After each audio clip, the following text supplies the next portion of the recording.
حیا علی خیر العمل، آنکھیں بچھا پیروں تلے،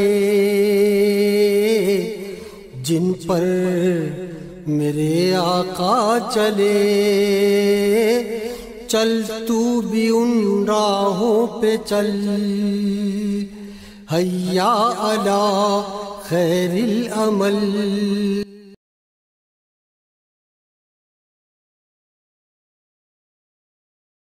عملیات کے اندر رنگوں کی کیا اہمیت ہوتی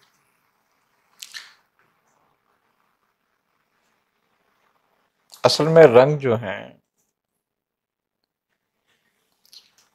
وہ لطائف کے نور کو ظاہر کرتے ہیں، اور ہمارے جتنے بھی لطائف ہیں، لطیفہ نفس، لطیفہ قلب، لطیفہ روح، لطیفہ سر، لطیفہ خفی، لطیفہ اخفا، یہ تمام کے تمام الگ الگ رنگوں سے ظاہر ہوتے ہیں۔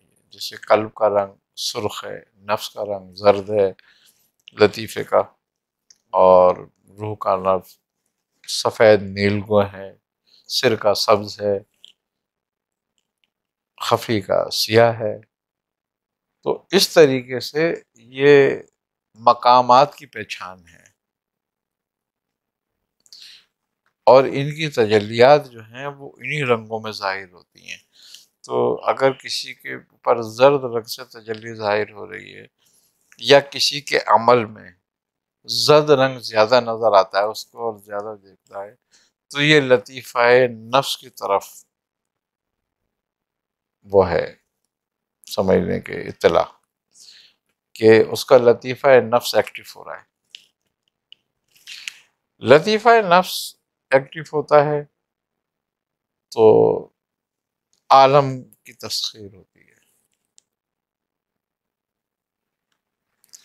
عناصر عربیہ اس کے تحت آتے ہیں، ان کی تسخیر ہوتی ہے۔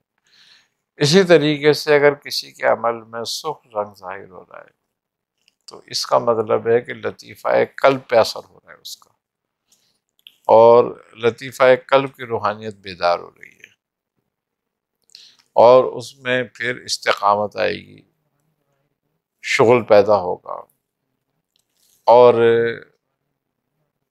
عبادت میں اس کا دل لگے گا۔ اسی طریقے سے اگر روح کا رنگ نظر آ رہا ہے تو مقام جبروت حاصل ہوگا، کیونکہ قلب کا مقام جو ہے ملکوت ہے، روح کا مقام جبروت ہے، نفس کا مقام ناسوت ہے۔ تو اس طرح سے مختلف جو رنگوں سے ہیں، اور وہ مختلف چیزوں کو ظاہر کرتا ہے۔ تو رنگوں کی بڑی اہمیت ہے عملیات میں۔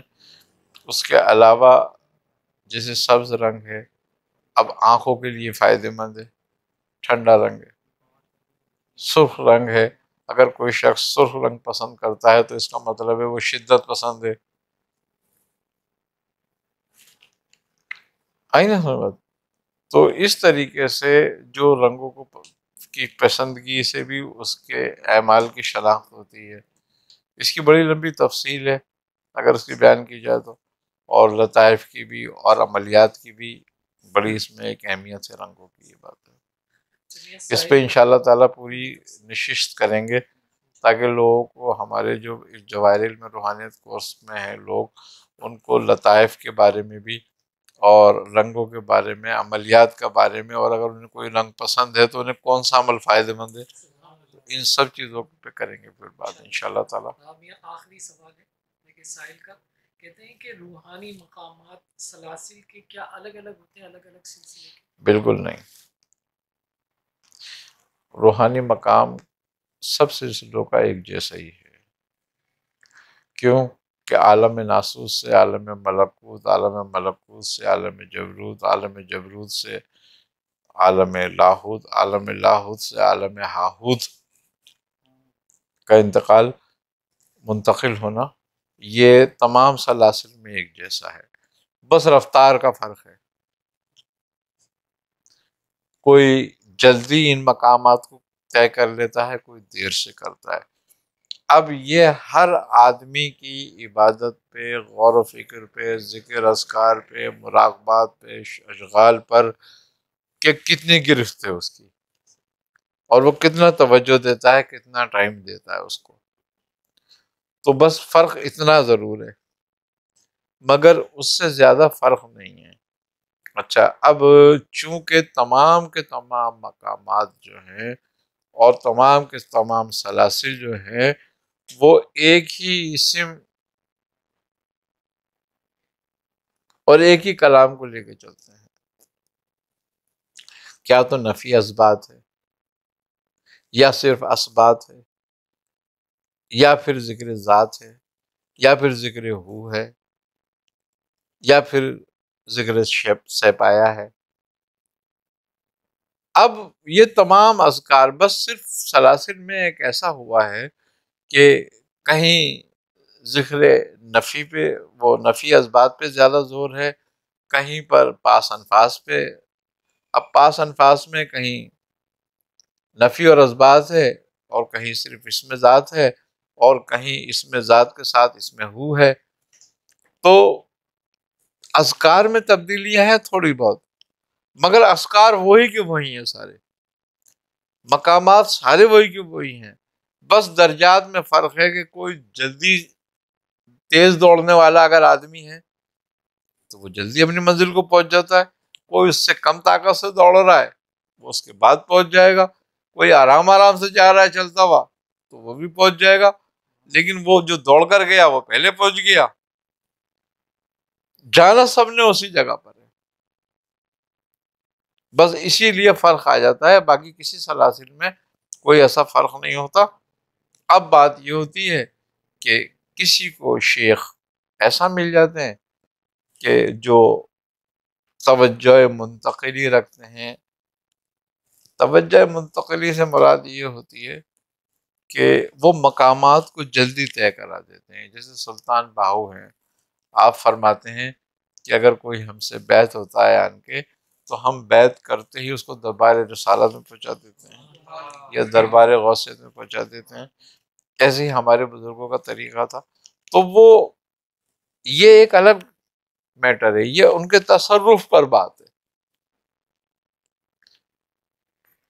اب بعض بزرگ ایسے ہوتے ہیں کہ ہمارے بزرگ تھے حضرت شاہ مخلص الرحمن جہانگیر رحمۃ اللہ علیہ کے پردادا پیر حضرت شاہ حسن جو حضرت منیر پاکباد رحمۃ اللہ علیہ کے خلیفہ تھے، آپ جس کو بیعت کرتے اس کو سرکار غوث پاک کی زیارت ہوتی۔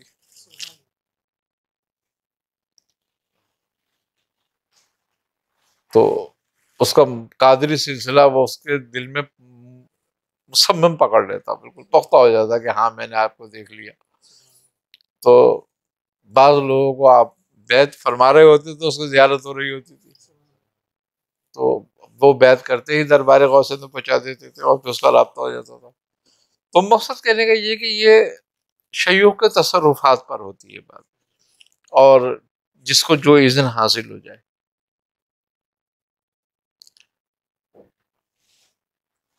آئی نا سمجھ میں بات؟ تو بات یہ ہے کہ اب جیسے شیخ ابوالحسن شاذلی رحمۃ اللہ علیہ فرماتے ہیں کہ ابتدائی مربی ہمارے عبدالسلام ابن مشیش تھے، مگر اب ہم کسی اور ہی سمندر میں غوطے لگاتے ہیں۔